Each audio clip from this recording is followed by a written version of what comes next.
out of the nightmare abyss of the piney woods of East Texas. The Random Horror Show. The best in commentary and reviews in horror, sci-fi, fantasy, cult classics, and the obscure from film, television shows, and literature.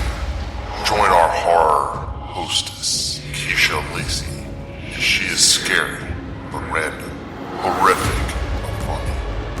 Last but not least, she will chill you to the bone.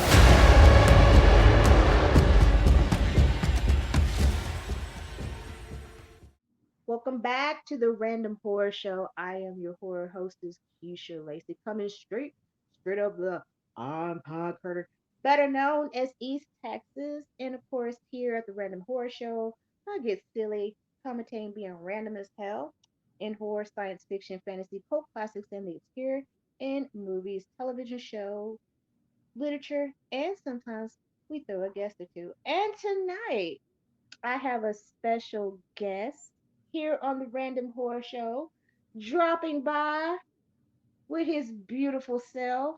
And I'm talking about the wonderful rock star, just amazingly, and also a filmmaker too, Kai Kaldro. Kai, how you doing? How you doing, love? You doing all right? Yeah, thank you for having me, Keisha. Thanks for that intro. That was lovely. Oh, appreciate it. But yeah, no, doing pretty good. How's everything over there? Cold. It's cold, but it's enjoyable. It's enjoyable. I'm glad it's really cold and like happy, New Year's to you. It's 2024. Oh my gosh, Yep. I can't believe Happy it. 2024. Yes, yes. So like tell everybody, tell my audience who you are, what you do, and everything else from hobbies to what you working on. Sugar, take it away. So, I'm a I'm I'm a heavy metal musician, solo artist. I'm a singer, and I that all became compounded pretty quickly in the last year. And for a long time, I was kind of I'd pigeonholed myself into solely being a filmmaker and being behind the camera. And eventually, I realized that I had more to offer than just bossing people around. And and once I took a step back from that, I decided to focus on um, the musical aspirations, which I'd always had since I was a little kid, but I never, for whatever reason, growing up, I was never around the right people, or I never kind of got the uh, support or good company I needed. Things really took off in the last year, and it led me to actually it opened a lot more doors for me cinematically, and subsequently has gotten me in front of the camera on a few things coming up. And my first single went live this summer, which was called Postcoital Premortem, and that's in the soundtrack for this film coming up called Desert Fiends. And it was a pre-license to it before we even recorded it, which was when we had like a rough kind of demo of it. What happened was one of the producers or music supervisors, she put out a call on Facebook. They were looking for cool alternative rock or metal songs, and I kind of just submitted to it unknowingly, and I got a call back that they loved it and they wanted to include it in the soundtrack for the film. And at that point, I was suddenly informed that it was this huge all-star production that had a bunch of cast members from films that I grew up with and mean the world to me. It's got Beiling, who, I know from my favorite movie of all time being The Crow, with Brandon Lee. She plays the character of Misha, the, the one who carves people's eyes out. I met her I a few love months ago, Violet. and yeah, no, she was great. I love her. Super cool chick. Um, it's got Beiling. It's got a few other cast members I've had the honor of meeting, like Eric Roberts. It's got Tom Arnold. It's got Scout Taylor Compton. Lorelai Linklater's a big one. She's really Wow. cool. Um, uh, Lisa Wilcox, and yeah, it's that was a big step in the right direction, and the producer Nicole Vegas subsequently became a close colleague of mine, and Hmm. it's supposed to come out in the next year, and now we're in kind of negotiations about her and the director Sean Phillips, their next film coming up, which I think the Indiegogo is launching Hmm. this next month. It's called Skate to Hell, and hope to be in front of the camera this time. We'll see. But yeah, so there's that, and um, I released another single from the upcoming record in October. That one was called Redial for Remnants, Hmm. and we have a new song that we wrapped at the end of this last year, and it's coming out on the 12th of January this month, and that one is called His Girl Friday the 13th. Yes, I was intrigued when I mean, I'm gonna say it like this, like that is really impressive, especially, you know, that a song that you did, it just got so much like attention, and then you met so many people that you just named. I mean, especially like Eric Roberts, and we know that's the brother of Julia Roberts. And Yeah. he was like really big like in the 80s and the 90s films. Like Eric Roberts to me is still like that awesome, kind of like little bit of brooding actor. And then of course you mentioned Ba. I love Ba in The Crow. She was always intriguing. And of course, when I seen your picture that you took with her on Instagram, I was like, oh my gosh, she still looks the same. She looks phenomenal and just still freaking hot. I'm like, damn, bitch, you still hot. She is hot. Like, I was like, damn, I want to grow up and be just like her. But I love like how she still is like herself, she never changed anything, or try to like slip into something different, but she is still herself. And that's like one of the things that when I looked at that photo of you and her, I was like, oh my God, that is like so cool, like really, really cool. But your video post coital premortem, now I watched that video. I love the whole style of that video. And it has that noir, gothic feel with it. You have a detective, and then you're dressed up in this really beautiful, like red dress, like the day. You're singing with, oh my gosh, I was like, Lord Jesus. And it just took me back to like how in the 80s with New Wave, of like, you have singers like Philip Oakley from Human League, Prince. Back then, you have that you actually have this androgynous look, and that is one of the things that like, which why I fell in love with Philip Oakley, because he was that had the androgynous look. And by the way, you are wearing an eyeliner like a beast. I fucking love that.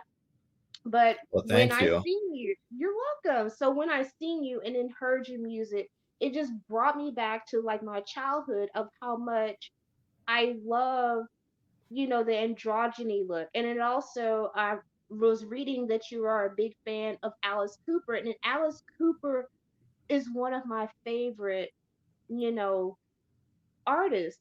And I loved Alice Cooper ever since I was a child. And like the whole rock and roll scene, he was just so like freaking amazing. But your music style, I really love it. It gives me that real like nice kind of like industrial 90s, but still have like that really grinding heavy metal feel with it. Which is something that I really don't hear a lot when I DJ and like around where I live. But I'm glad that like the like whole heavy metal like rock scene is still like thriving. And is it like very prevalent like in where you at in New York? I want to say more so in New Jersey, actually. I feel like in New Really? York, maybe I haven't met the right people yet, but I feel like Mhm. New York is really like, I don't know, that they're kind of like uh they're not as excitable about it like within New York City, and they're very I don't know, kind of like boring and castrated and can't get into it, whereas you go out into New Jersey, which is where all the horror conventions are, and it feels like there's a little more of a, I don't know, people out there are a little more like down to earth or cultured in that way. But Mhm.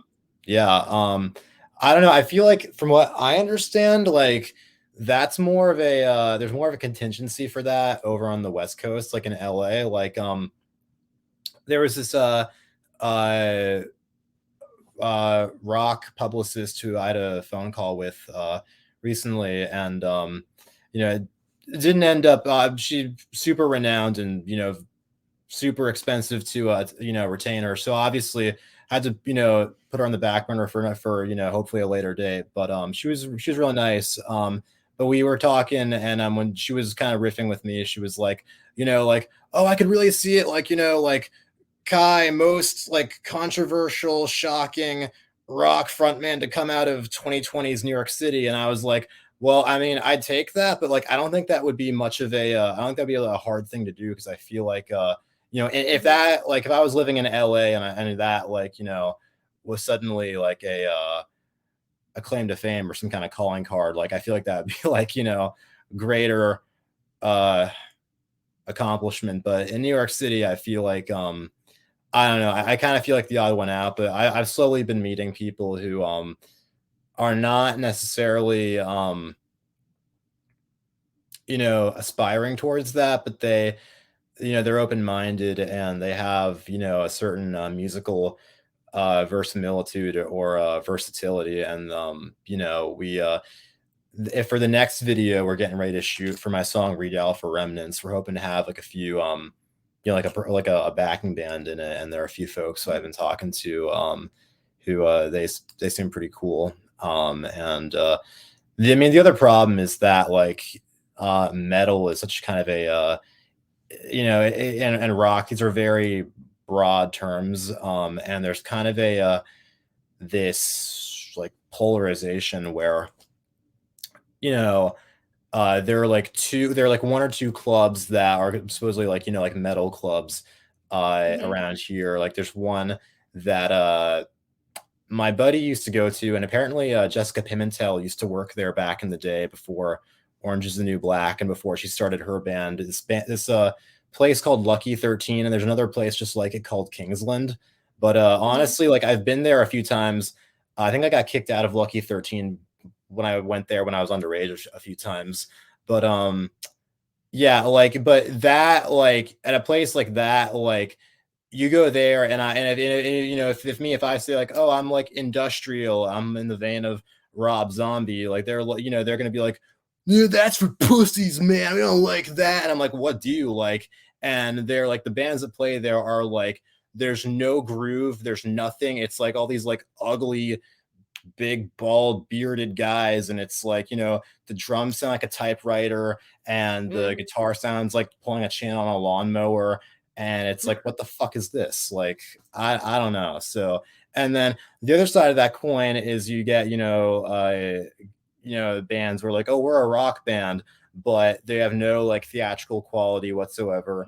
And I guess I'm kind of biased because that's how I grew up understanding music and the kind of music that I gravitate and aspire to make, but these bands that are very in that like, kind of like broy, boring boy next door, kind of like post grunge, pop punk, type wave, where it's a bunch of like boring guy, like bunch of boring hairless guys in flannel and jeans just like staring at the floor bitching up songs about girls and stuff, and it's like there's no like Yeah. hard kind of headbanging quality to it either. And yeah, and that I'm also equally unimpressed by it, and do not want, I feel no association to the other thing is and with what going off what you said a moment ago about kind of DJing in club settings, that was sort of an aspiration I had, that I was, when I was talking to my guitarist and my producer for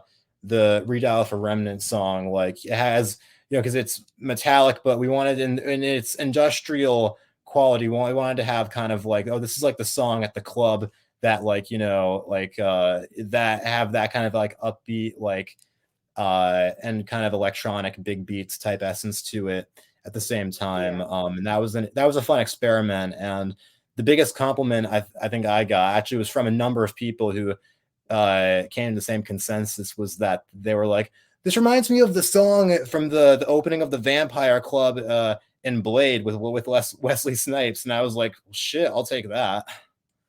Fuck yeah. New Order. Yeah. Yep. I'll Oh take yeah. it too. But back to like your video. And you directed it also. Yeah, I did. And that was yeah, and the whole time I'm like directing and like very kind of down to business with a straight face. I'm like in, the red cocktail dress, and I have blood splatter all over me, and Mhm. I'm like have the pearls and the satin gloves. So I felt a bit like Ed Wood, or at least as he was portrayed in the Tim Burton movie with Johnny Depp. Yes. Look, I have a the pearl necklace. Oh, it's beautiful. Thank Oh, how you. resplendent. Yeah, I know. I Love always it. like kind of like bring out a prop or something, in relation to like when I'm Yeah. interviewing somebody. But I really like the direction of like the way how you did the video. It was just like you had like all this grime, this smut, and I really like just like I just savored it. I just like gobbled it up. And my eyes were just fixated on you. And then you had the sigh, and I was like, okay, like Yeah, I've always, girl. with all due respect to Alfred Hitchcock or Brian De Palma or whoever, I think size, those three-prong daggers associated with martial arts, I think those are a lot sexier than butcher knives. Yeah, they're offensive weapons also. Yeah. Yeah, I did some martial arts like back in the day and stuff, but yeah, I Oh love yeah. the side. I love that. It Yeah, it we're gonna really bring them brought back for like, this next video too. oh hell yeah, shit. That's what I'm talking about. Shoot. But Yeah. the guy who was the detective, like, and of course, like at the end, you're smashing his eyes out, and I was like, ah! I'm like, it just blew my mind. And like, who was that guy? Like, how did you just manage to like, okay, I'll be the detective. I do all this and Oh, everything else. But he was like uh, really wonderful. no, yeah, no, he's a close colleague. He's a really good dude. I've known him for a few years. Larry Stephen Hines. He's a really good guy. So we shot the music video in the basement of this lounge on the Upper West Side called Picarna. Hmm. And when I was location scouting it, he happened to be there, and I've known him for a few years, and he sings there like every weekend. So Hmm. he has a very multifaceted career. So he's a lounge singer. On top of that, I believe he was in 30 Rock. And his big I'm not sure which role or how big or small, but he was in there. And his main thing that I think gets a lot of traction is he tours around the country doing Sammy Davis Jr. Impressions, like revival shows. And he and I believe on Cool. the Law and Order, he's actually played a few detectives as well throughout the years, but like more modernized. So this Hmm. was kind of similar, but we went more for like classic, like 40s, like fedora and trench coat, and being overly enamored and overly trusting to a fault of, you know, Mhm. the blonde and with the pearls.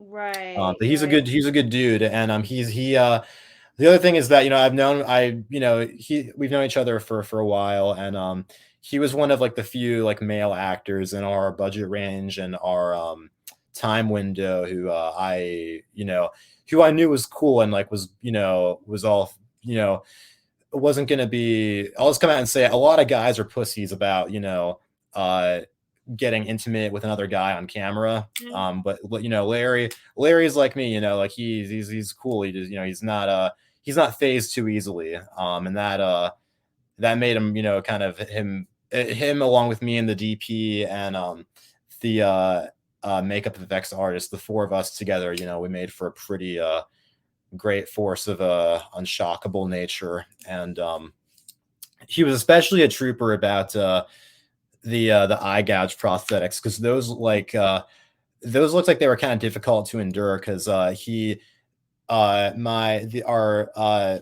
makeup effects artist, who's the special effects artist, who's also a great friend of mine, Sarah Frericks. She had to use prosthetic skin tape to safely tape his eyes shut and then apply Mhm. the prosthetics over them. And then she had to help him, like holding his hands, like, you know, and set him down on the floor and position him right. And he just kind of had to, you know, listen. You know, it was like, you know, metaphorically blind leading the literal blind.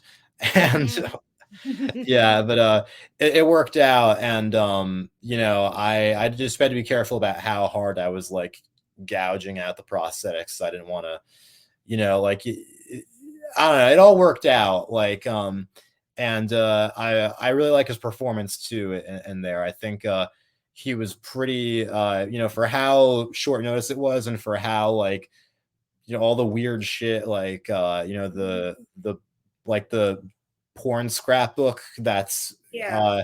you know, hidden in the Bible, that has like all the weird cutouts and everything, and him, you know, getting off to it, and then like the post nut clarity of, you know, like the suicidal urge, holding the gun to his head before he gets his eyes gouged out while I dry hump him. Like, yeah, he was great. He was super professional, super gentlemanlike. I love him. Larry's a good dude, and I hope to work with him again soon. Well, it like shows like in the video like how everything just worked out perfectly, you know, just Yeah, with the special effects makeup, and then like how the subject matter was in it. And of course the subject matter was like he opens up the Bible and there's like all the nudies and the porn and stuff. And I was like, wow. And I was sitting there thinking, I was like, that is just some East Texas shit right there, you know. We're God, you know, I'm a God fearing man, but you know, you open up your, you know, have your hidden, you know, stuff of like your porn stash. And I was like, yep. yeah, I was like, yep, like that's basically like how some of these motherfuckers down here roll. So, and I yeah. And used you'll to work in notice. an adult film store too. So yeah, you have Oh those no way, motherfuckers really? like, oh, oh, I hope you don't tell nobody. I'm like, bitch, I don't even fucking know you. Just get your fucking porn and go. Is that how small the town was? No, it's or a or with- little. or maybe it wasn't that small. It's just that they were just that fucking paranoid, right? They was that paranoid. They were very, very paranoid, and I'm just like, Oh man. nobody cares.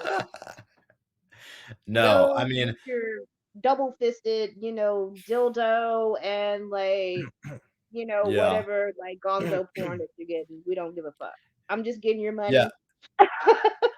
Yeah, it's funny. One of my, like, I guess guilty pleasure, or I don't know, I just like kind of like making fun of it, because it's one of those things that's very pervasive and it's heard everywhere on like the family friendly grocery store radio, but it's so like, you know, explicit, is a fucking the Jay Giles band, their song "My Angel Is the Centerfold."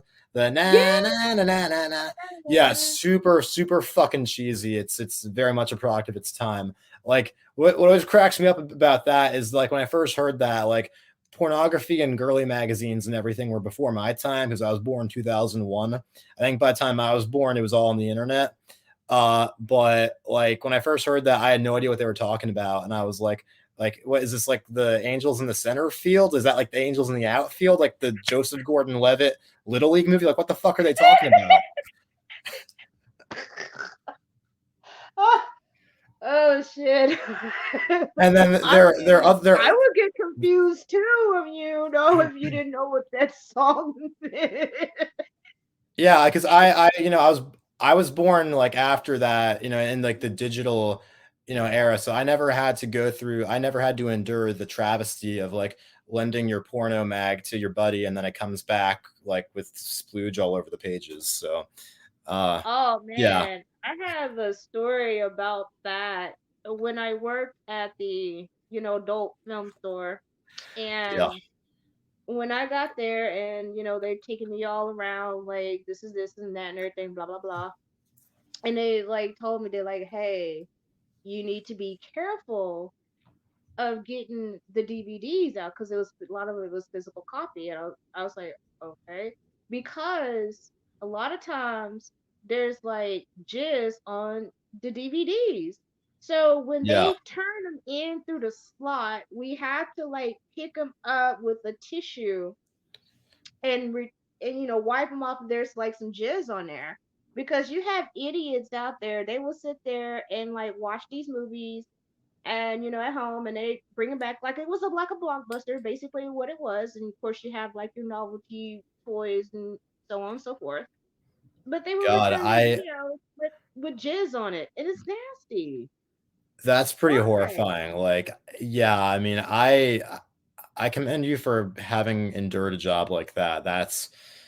I don't even know what to say about that one. I mean, I don't know.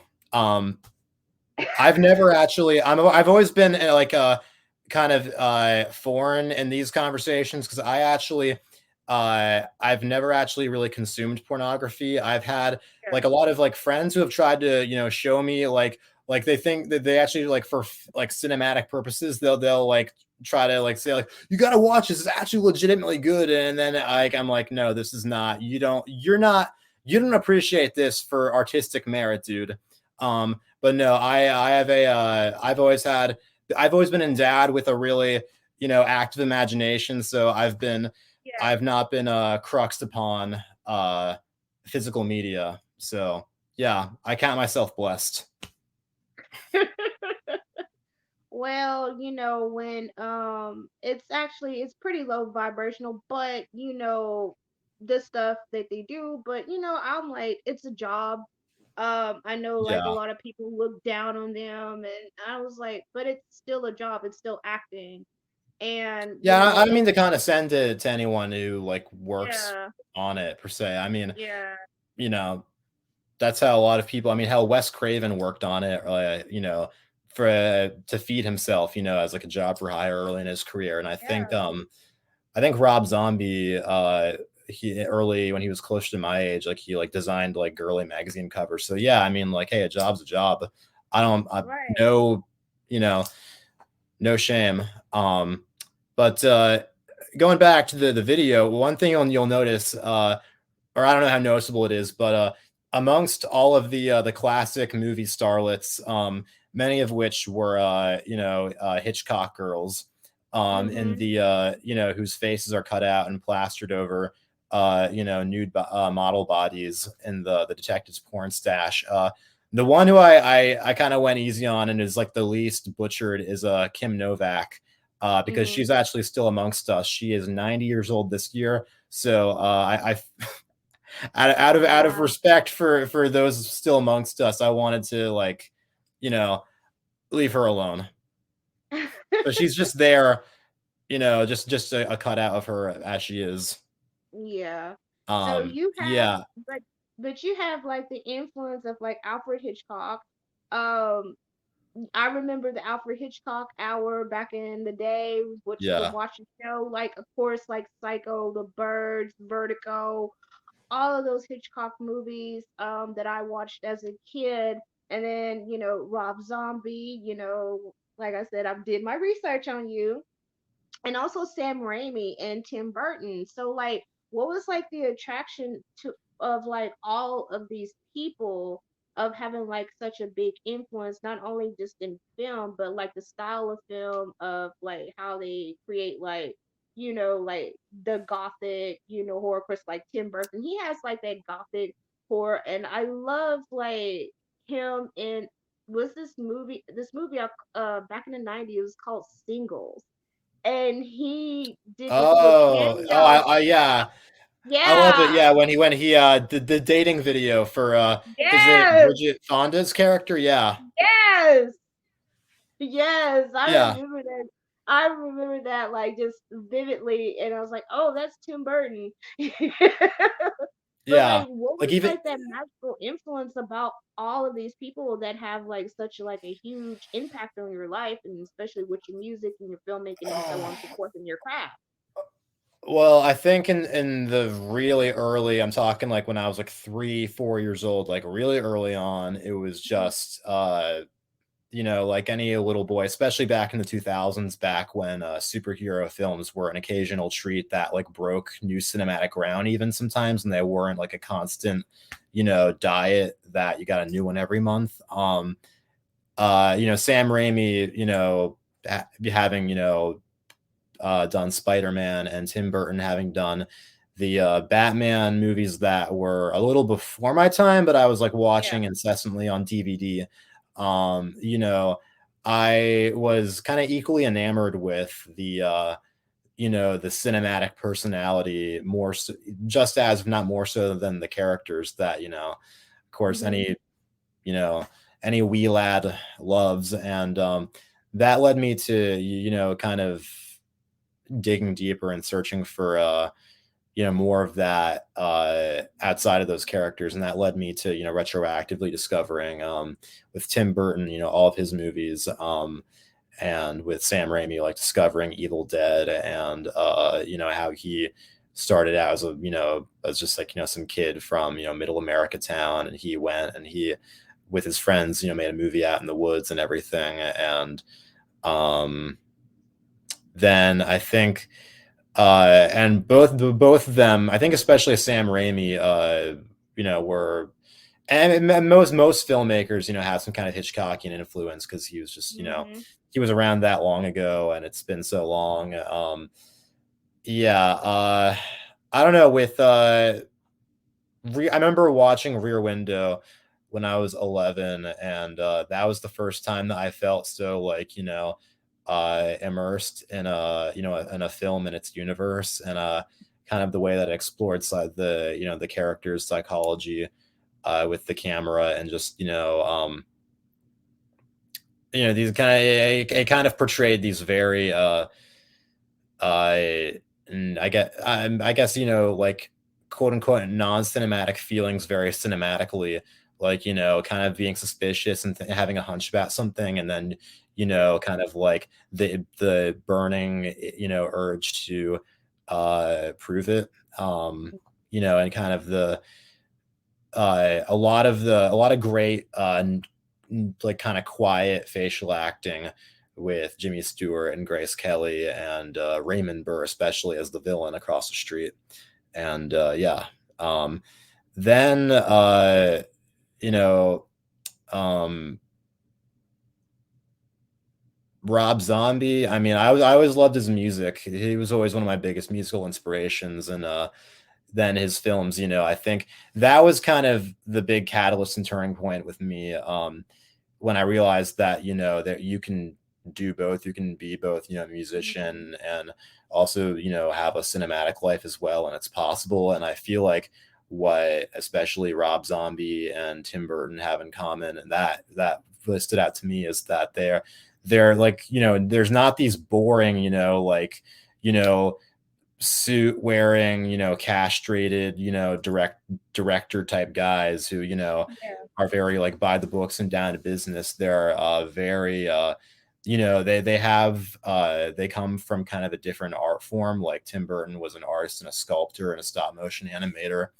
And I think and of course Rob being also do also visual arts, but also a musician. I identify with that. I feel like the best films come from people who you know, the best filmmakers are the ones who are also have a you know, a variety of artistic alter egos, you know, and they bring that perspective to film. Yeah. Um, Particularly Sam Raimi, like Sam Raimi's like work is very like prevalently known with my kids, and because I introduced them to Evil Dead, and then the Spider-Man movies that he did with Tobey Maguire. My daughter loved them. She was born in '99, so she grew up with like seeing Yeah, Raimi's work through yeah. Spider-Man and Evil Dead. And so anything that we see, of course Raimi did Doctor Strange. And of course we love that right there. The Doctor Strange, the second one, the sequel. Oh yeah, I the loved it. multiverse. It was like Yeah, so bloodless, but I was like, how did Raimi pull that off?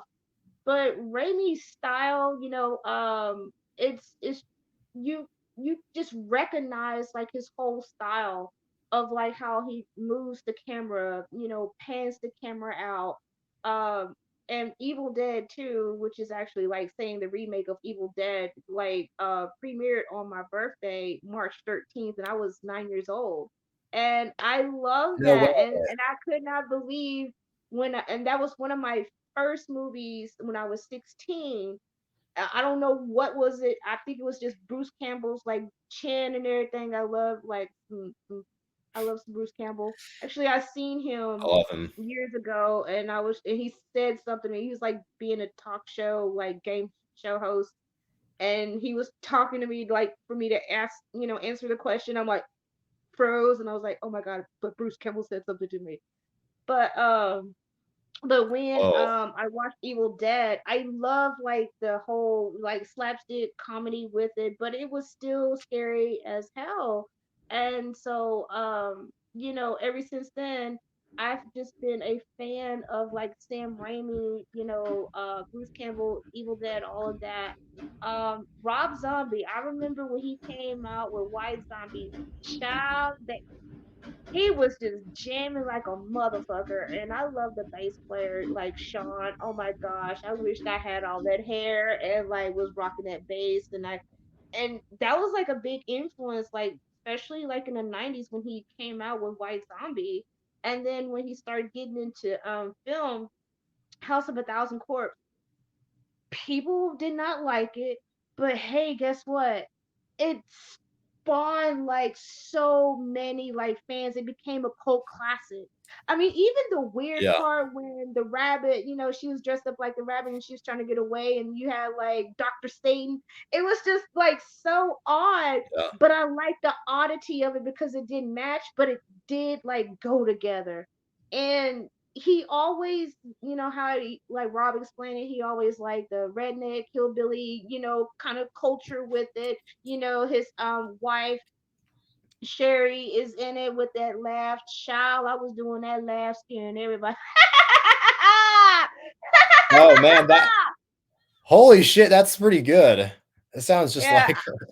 yeah, I've been doing that laugh for a while. I just haven't done it in a while, but I love Sherry Moon when she did that laugh. And it was like I was just so happy to watch this film because not only I know Rob Zombie as like the singer, musician, and everything, that I'm like, shit, this dude fucking came out with a horror movie. I'm there. And I loved it. And my sister and I, we love The Devil's Rejects. That is our favorite fucking movie. The Yeah, it's Devil's up there for Rejects. me too. That's my Yeah. sister's favorite movie. Yeah, no, it's mine. It's mine too. I felt really blessed. It's like a three-way tie between Devil's Rejects, The Crow, and Rear Window. But the Devil's Rejects, like, holy shit, yeah, I felt really, really privileged in the last year to meet Lou Temple, Adam Mhm. Banjo, and actually a couple Wow. times now I've met William Forsythe, and he's a really cool guy. And it's funny because like the sheriff, Sheriff Wydell, he's like walking, talking figure of intimidation, but like Yes. William Forsythe is like the sweetest guy ever. He's like the most down to earth guy ever. Yeah, I love him. He's great. I seen him in Houston back in August. It was the Houston Horror Film Festival, and I seen Yeah, him, and all of a sudden I was like, I'm scared to go over there and say hi to him because of his yeah, characters. His characters scared the shit out of me. What he played, yeah. I he's feel like like fantastic. But I was just like, oh, it's him. And I was just like, oh, okay. I don't know. I got a little shy with like, I don't know why I get really shy with people. I was even shy meeting like Tom Savini. oh, I I heard he's a real nice guy though, right?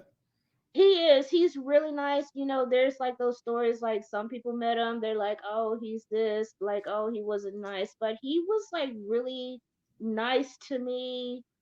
We took a picture together and I'm sitting there flubbing, like just stumbling all over my words, just stuttering because it's Tom Savini and I told him, I was like, look, Dawn of the Dead, 1978. I was born in 78. You scared the shit out of me with your makeup. And he was just getting on, really getting um down his craft, of like special effects and practical effects. And I know those zombies were like blue as fuck, and I was like, boy, these zombies are ashy as hell.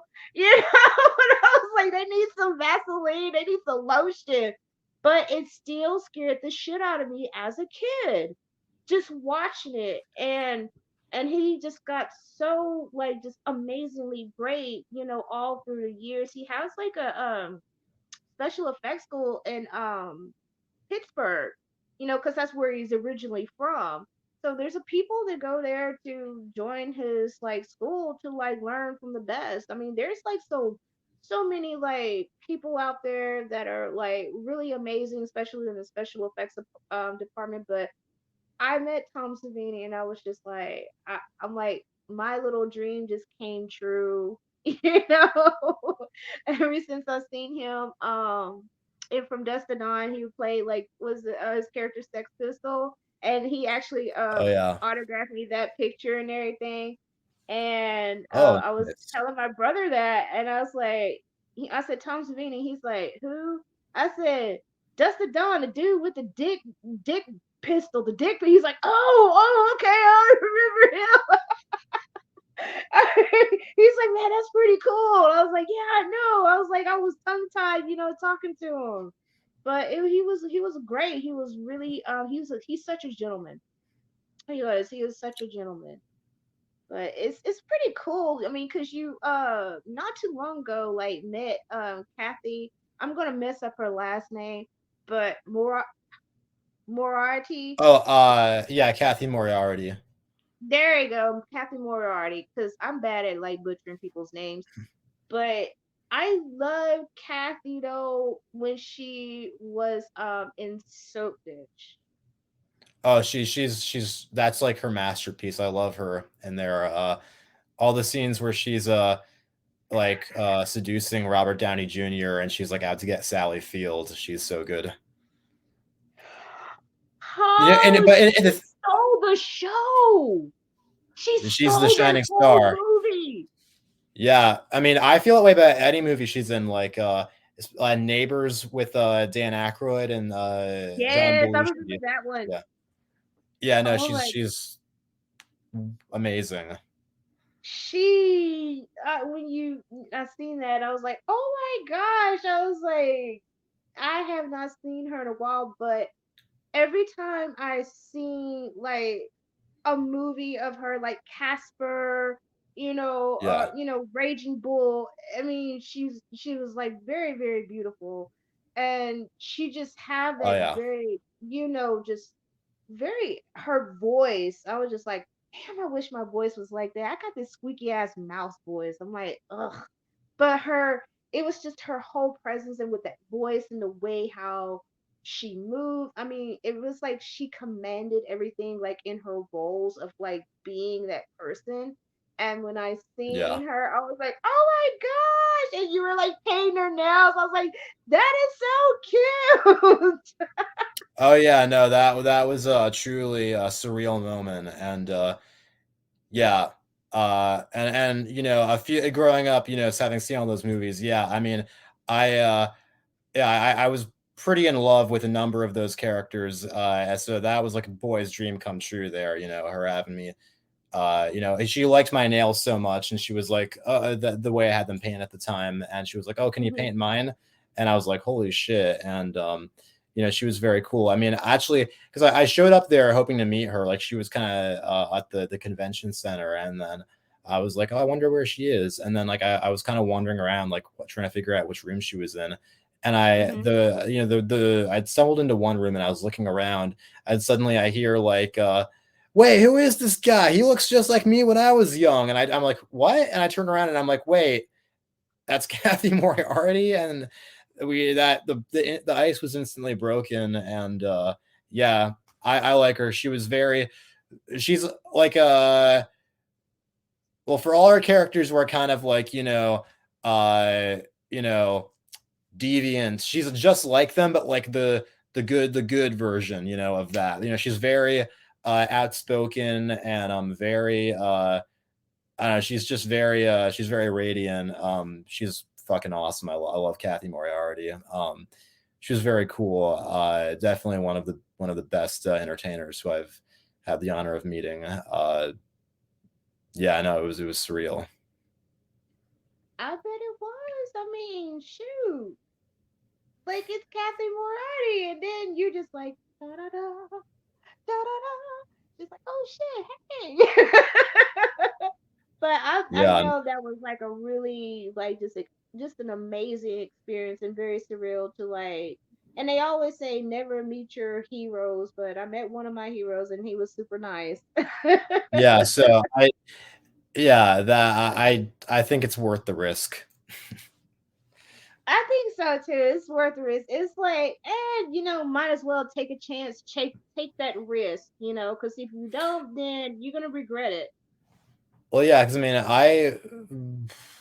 the part of what brought on me finally getting in front of the camera and also, beginning my music life, was, meeting a number of these people and them, speaking, meeting like the stars, so to speak, and them saying like, "Hey, I really think, you really have potential." It was back before I ever expressed any of that, saying like, "Oh, you would." You seem like you're so photogenic. You should get in front of the camera, or you really. I feel like you really kick ass. Singing, and that was something that I wasn't getting from the people around me who I was working with, because part of the whole thing, and it's all bullshit, is like you know when you're trying to do anything artistically, oftentimes like you're not going to get any support from your peers because they're I don't know, like it might be that I was amongst the wrong people, or maybe I was amongst people who you know were of like homogenized taste, and they Yeah. or I was amongst people who like, for whatever reason, they're not going to say, they're not going to like the people who I made, like, whatever shit I made, from ages like 18 to 20 with, like, they're not going to tell me like, they're, what Kathy Moriarty said, like they're not going to say Yeah. like, they're not like, cause they're too concerned about themselves and, their egos and trying to get their foot in the door. So, some of the, and having met a number of my favorite entertainers, that's where like the biggest, spiritual nourishment has come from, actually. Awesome. Awesome. Well, are you ready for some random trivia? Let's do it. Let's bring it on. I'm ready for it. All right, now, of course, like here at the Random Horror Show, where I have random trivia.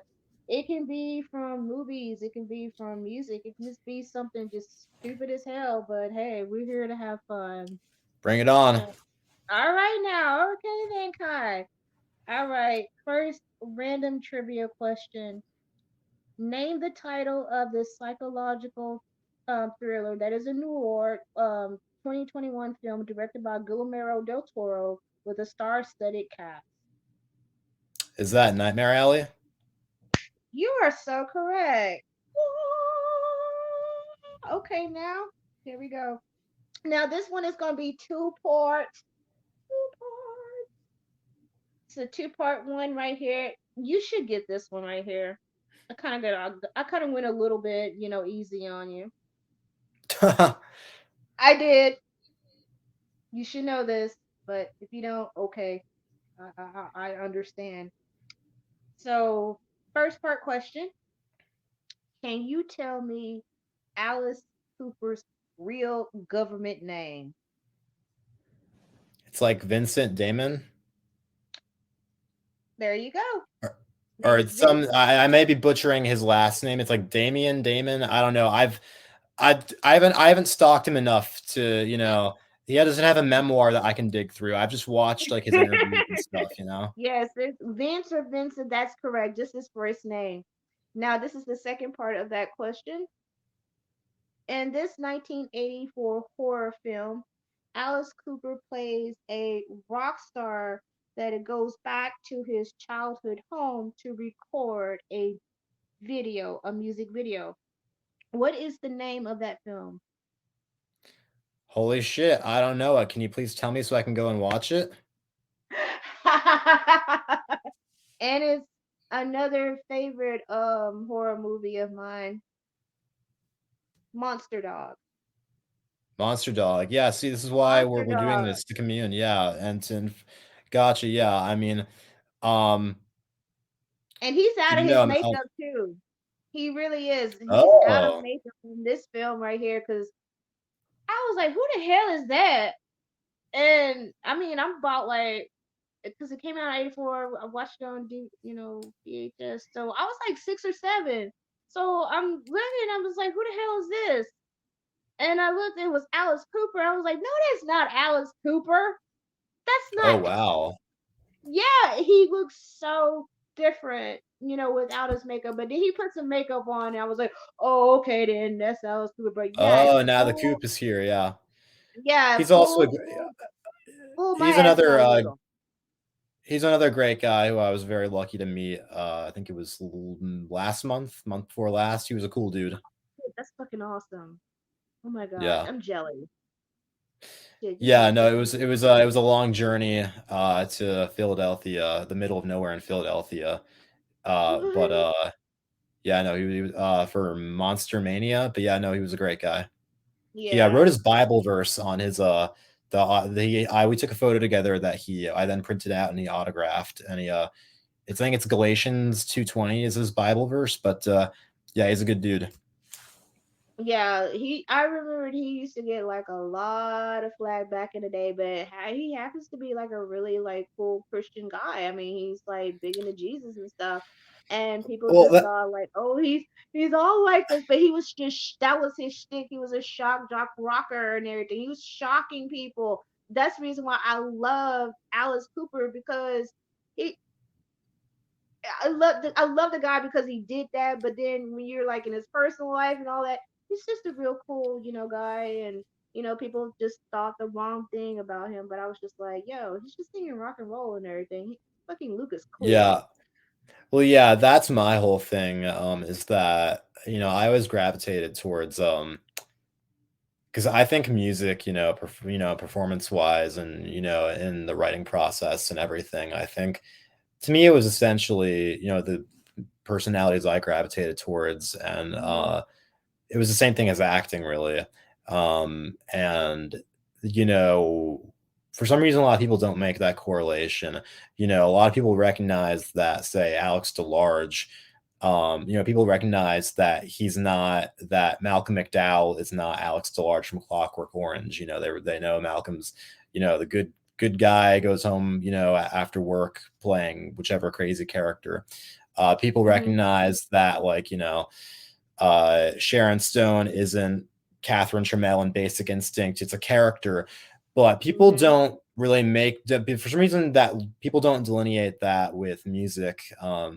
And then that's where you get, the Alice Coopers and the Rob Zombies and the Marilyn Mansons, for whatever reason, like, people take that face value, and to me it's like, well, it's just a fucking character, and that, I that's, what I aspire towards. It's like, it's acting. I get it, because I think, because people kind of are, I guess, are accustomed to music that is autobiographical in essence. There are a lot of, you get a lot of that, and I want to say, like, country and indie rock. Like, Mm-hmm. Dolly Parton is Dolly whether she's on the record or not, and like, Elliott Smith, God rest his soul, is like Elliott, in character or not. And I respect that, and I love both of them, but to me, like, that's just not what I'm interested in doing with myself personally. To me, that's like saying, like, as an actor, I have to play, boring every day, like, just fucking guy on the street, or like saying that I, as a filmmaker, I have to, I can't make genre pieces, I have to make boring fucking drama pieces where it's just people, like, in their everyday life, and everything resembles reality, and the whole film is, cutting back to the character's stupid iPhone screen. It's like, fuck that. It's like, create alternate universe. You damn right. I can't do So boring yeah, shit. cheers to Alice I Cooper. can't do basic shit. I'm too fucking Yeah. extra. I can't do basic shit. Let's go ahead and with Sorry, the resuming. third. Let's just go with the third one. I know this one is gonna be like silly as hell.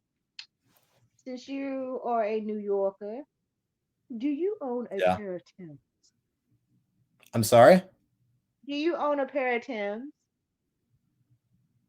I don't know what those are, but I don't have them. You know what? That's pretty cool. You're the first person that I know that's from that lives in New York that don't own a pair of Timberlands. 'Cause people I Oh, met, Timberlands. yeah, No, you no, I have some don't own Timbs. those. No, no, no, no, I don't have those. I have Harley Davidsons. Yo, I was in Nashville and they had some Harley Davidson boots because, Nashville's like, I don't know, like they're more serious into like wearing cowboy boots than they are in Texas. We just, because I'm walking around like, I damn, mean, y'all serious with that shit. So I walked into this store and they had nothing but cowboy boots, but I seen some Harley Davidson boots that's like right up to the knee. I was like, now I want those. Those are like my type of boots that I love to wear. yeah. Cowboy boots? No, fuck that shit. I tried. I'm Uh, like, I, it's I, cute, but I'm assuming that because it's New York, that Timberlands are totally like, what the hell? Those aren't cowboy boots, are they? no, Timberlands are not cowboy Okay, boots. okay. Yeah, I They're thought like, not, because it's, yeah. nah, I nah, thought nah, I nah. thought not, but okay, well, I would sooner, and I actually have I have no issue with wearing cowboy boots, but I feel like, I don't know what Timberlands are, like, off the top of my head, but I feel like I would sooner wear cowboy boots than Timberlands. So, That's I would okay. just That's okay. I would just kick it like the hellbilly. I would just, like, I was one of the Rob Zombie characters. Like that. I think. Timberlands are like they look kind of like construction boots, but they come like in different styles. They were like very, very popular like in the 80s, especially in the 90s, excuse me, especially like with the hip hop community. And then it just like grew and grew. Like people like, just like, hey, I want my Yeah. Timbs, I wear Timbs and stuff. And then it come Right. down here and there's people that wears, Timberlands and I'm just like, what are you kicking? I'm like, never mind. I don't owe a pair of Timbs. I'm just being silly with you. Tell you that No, shit's I random. yeah. Well, the one thing, I don't know if anyone else, like, out there knows what the hell it is, but one thing that I was totally foreign to me, and I moved here, and like everyone has it. I'm getting really fucking tired of seeing. I'm getting really fucking tired of seeing Canadian Goose jackets. You know what those are? Oh, wait, those are outside New York City. Not really in particularly, but we do have people that are from that area. They do wear that. It's just I'm very get, I, I'm rare getting to see it. To me, it's Very just rarely. like I'm like, is this like the fucking New York City version of like Izod or Abercrombie and Fitch or something? Like, I mean, I don't care where you want, but like, I'm just getting tired of it. It just feels like the fucking like, whenever I'm like, speaking acrimoniously about Uh-huh. like about like all like, these like boring city fuckers. I'm like these goddamn fucking, Canadian goose wearing BMW driving fucking cocksuckers, like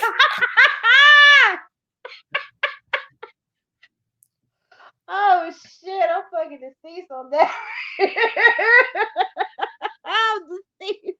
yeah. Oh my gosh. Well, at least it's not I like don't down well, here. it doesn't they don't look cool, like, I'm sorry, but, Yeah, like, they don't look cool and badass or whatever, like, if it was, like, those, like, because it's one thing if you're getting, like, designer clothing or whatever that, like, the, like, super expensive stuff that looks cool, like, I get why yeah, people go to Harley Davidson and they get those, like, fucking, like, those, like, Vince Neil, like, leather vests that cost, like, a gajillion dollars, like, I get it, it looks cool and sexy, but, like, what the fuck is cool about the Canadian Goose jackets and what the fuck, I mean, a different species of cars, but what the fuck are cool about BMWs? I don't get it. Like I get it, like I get why, it's like if it was some like James Bond car or or like some like Batman car or whatever, some like cool sports car, like okay, cool, but like it's a fucking ugly preppy fucking car. It's a fucking ugly preppy dorky jacket. You just look like a fucking dweeb. Like what the hell is the hype here? It's like someone put a fucking stupid label on something and jacked the price, and that was enough for people to drink the Kool-Aid. labels. I know you're not a brand person. I'm not a like big brand person to say, and I did go to college for fashion merchandising. Oh I'm yeah. more about the quality, but you do have people that think like you have like a name brand thing that's supposed to like bring you like big, like, oh, notice me, but really it's like a poor people mentality because if you're sitting there and you're buying like these name brand things and thinking like, yeah, I like made it and everything, it's actually like wealthy people, they really just like the ones they really don't care about the brand trying to show off and everything else. They're not like that. And Yeah. like they're not. And Uh, it's more massly like, it's mass accepted like now as like a fashion, fashion trends and everything else. It's mass accepted. So guess what? It's just lost like all of this like shine and quality because it's mass like accepted by everybody. It's affordable now. So yeah, I don't get it. To me, I'm not enough of a consumer to, and I'm not saying that with some kind of like self-importance. It's I mean, maybe, but like the reality of it is that like that's just not my mentality. Like, right. like even just like and consuming the things that like, like I go on to streaming services, like what all this new smart TVs have. Hmm. Like I always go onto those things looking for something in particular, like last night I got home and I was like, I'm gonna like download whichever app so that I can look because that is where Obsession, Brian De Palma's movie, one of the few ones of his I have not seen yet, which has Cliff Robertson, who is Hmm. Uncle Ben in the Sam Raimi Spider-Man. It was one of his Hmm. earlier films, like it has him in it and yada yada. And I downloaded whichever app so I could go and I could watch that on there and everything. And like that's my mentality, like or another example, like at one time in the last few years it occurred to me like, you know, I really like Ivana Lynch, the actress who plays Luna Lovegood in Harry Potter. What the hell else is she in? I love her. I loved her as Luna. What I need more of her. And then I go on to her IMDb and then I'm looking at what else she's been in, and there was this obscure, like this like kind of indie Irish movie she was in a few years ago. That subsequently I've seen it like 10 times. I bought it on Amazon Prime Video and I have a digital copy I've watched like 10 times, called My Name is Emily. And it's this great coming of age film about this precocious young lady who she goes on a road trip with her new friend slash love interest to spring her father, who is a writer out of a mental institution. And but again, like I went onto whichever streaming app, looking for something with an agenda, whereas I feel like a lot of people, the way everyone talks now, like they use this term that pisses the fucking shit out of me. I hate it so much. They call everything content now, and it really it chips away at my soul.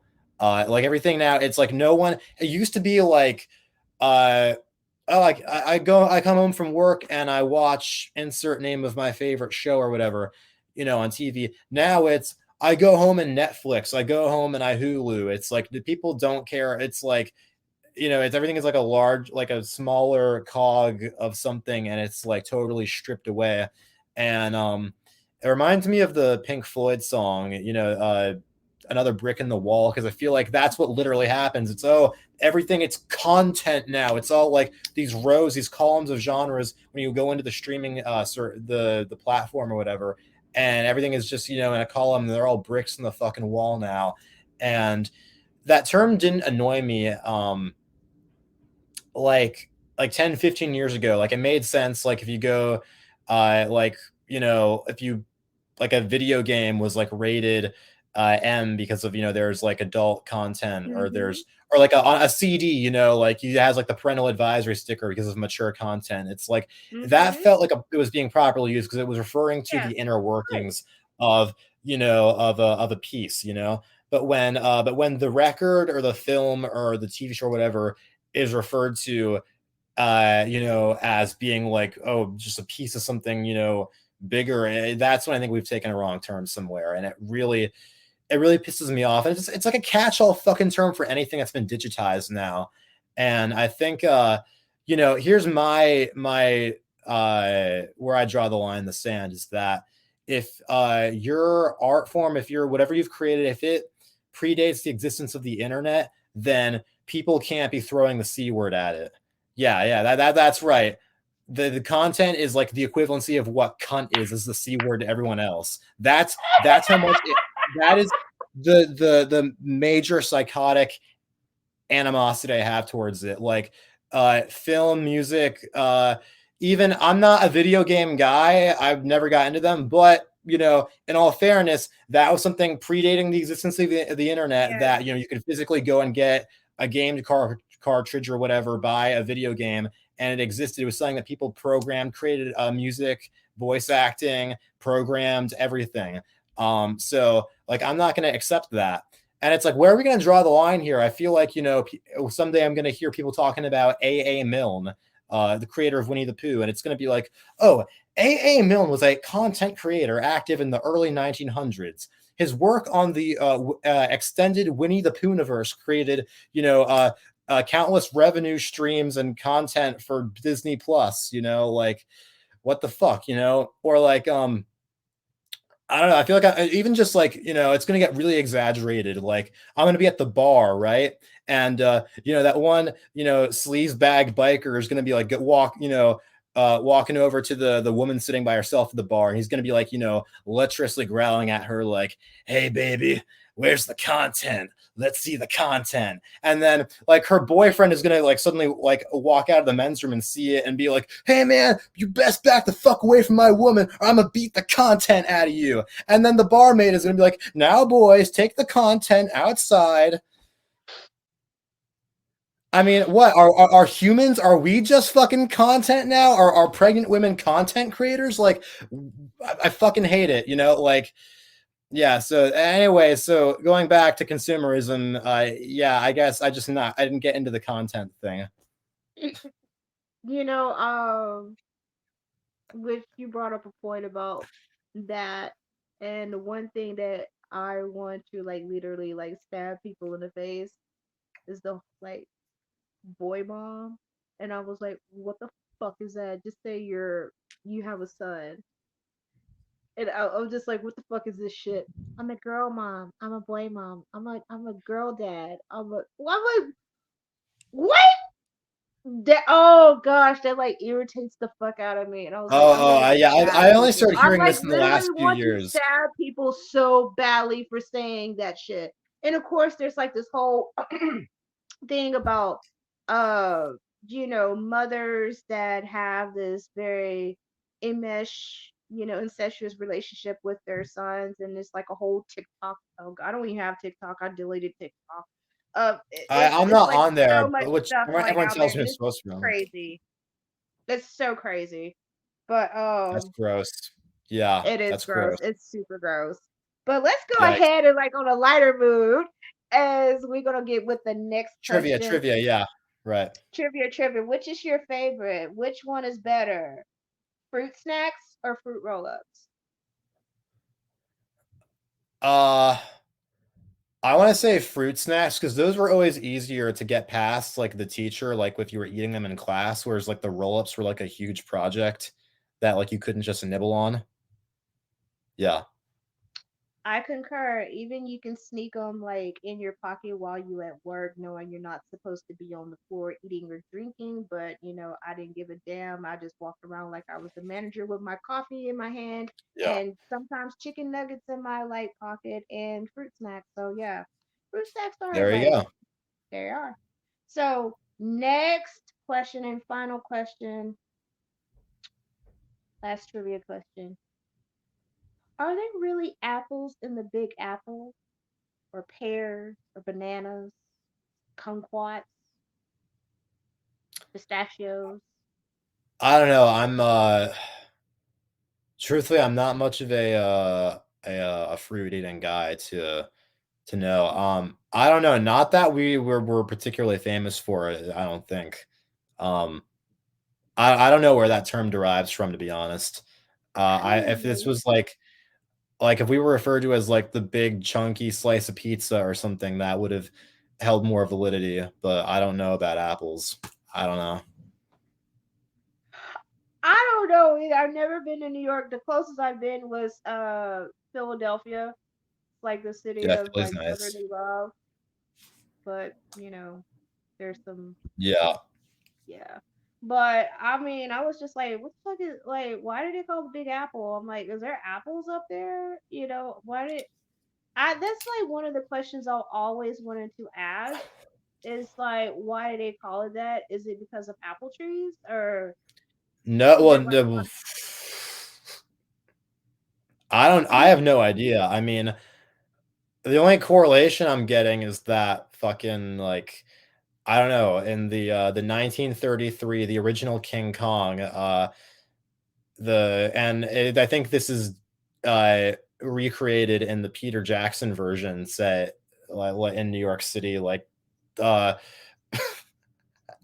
so fucking random. The main character, Anne Darrow, as played by Faye Ray, and then Naomi Watts. She's like shoplifting an apple, and she gets caught. And then the director of the film who casts her, uh, gets her off the hook. I don't know. Like, mm-hmm. that's the only correlation apples have with New York City to me, and it didn't even happen in real life. So I don't know. Oh, girls. Yes, All there right, you we're go. gonna I don't like go know. ahead and wrap it up. Can we get a Thank big? you What if it so was much, Kai. the Great Uh huh. Pumpkin, the Big Pumpkin? I don't know. That would be cooler. That would be cool.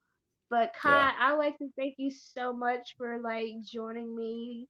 And Oh no, thank you, Keisha. It was a pleasure. plug plug what's coming up, like especially with this like new single that's out. I'm really excited, and you know what, I appreciate for like the little sneak listen and everything. Loved it, Oh yeah. loved it. I'm just like, yeah. So Thank you. go Yeah, ahead and like plug that out, and plug your socials where people can find you and all that yeah. good jazz. Take it away. Yeah. His Girl Friday the 13th will be out on Friday, January 12th. So hit that pre-save button. I think it's on my Instagram to turn time forward one day and save yourself from evil, seductive forces. Well, actually, who the fuck am I kidding? There is no escape. So, but listen to it when it comes out, regardless. And yeah, so that's coming out on the 12th, and to be determined. But we are shooting the video for the last song, "Read Off for Remnants," this month. Act accordingly, and yeah. So my Instagram, which is the main social media I use because I'm not on TikTok or anything like that, is just at my name, Kai, Kai Kaldro, Kaldro, and Spotify is the main music platform that I focused on, but my music is out on every single music platform. Apple Awesome. Music, Tidal, Amazon Music, it's everywhere. So and everything I've done is on YouTube as well. So there you go. Awesome, awesome, awesome. Thank you so much. And guys, Thank do you, check Keisha. out. You're welcome. Guys, do check him out on his socials. Listen to his music. I'm telling you, he has like some bomb ass, like amazing, like music, y'all, because if you are a heavy metal fan, if you love your rock, he is that guy for you. And I really do appreciate, like, this is, to me, it's like an emergence of like that genre, like coming out because, like we've talked about, it's been polarized and, it used to be really big back in my day and it came like to like a kind of like a polarization. But, you're going to change that because, whew, Jesus, we need some, we need some new blood up in here. I'm serious, God. We need some new blood, and Oh I yeah, am it's coming. I'm glad to be the agitator, the assailant. I I think love it. hopefully Be the it. goal, the mission statement is that the blue blood will it's gonna fill up into pools, swimming with all us freaks and ghouls. Ooh, you get to That join I us. may have Yeah, y'all get to potentially like join us. revealed lyrics of upcoming song and recording too early, but actually let that be a preview of what's to come. The best is yet to come. I'll say that. All of these are Awesome. from our singles being drip fed from a whole LP in the works that we've been doing song for song. So yeah, there'll never be any, like any person, I sometimes I run out of time or budget or whatever, but I never run out of, ideas and the energy to actuate them. So, yeah, there'll never be any shortage of music or anything from me. Awesome. Awesome. Well, thank you, Kai, and I so do appreciate you just chopping it up with me and No, everybody. thank you for having me, Keisha. It means a lot. No problem, no problem. And of course, y'all can catch me on Instagram at the Random Horror Show, Facebook, and you might be seeing me on Patreon in a little bit and YouTube also. So like, Oh man, and you got Patreon. You got a whole inner circle of loyal followers, man. That's good. I need to get on that myself. yeah, for real. That's I said. Might as well just do something different. It's 2024, so yeah. And if you are a indie, filmmaker, author, horror content creator, content, not to make you Oh upset. man. You're good at your art, okay? You're good at your art and everything else out there. You can drop me a line at the randomhorrorshow@gmail.com. And thank you all. Appreciate it. Your listening ears. I'm Keisha Lacey, and this is the Random Horror Show. Drop her a line. She's a groovy hostess. Thank you.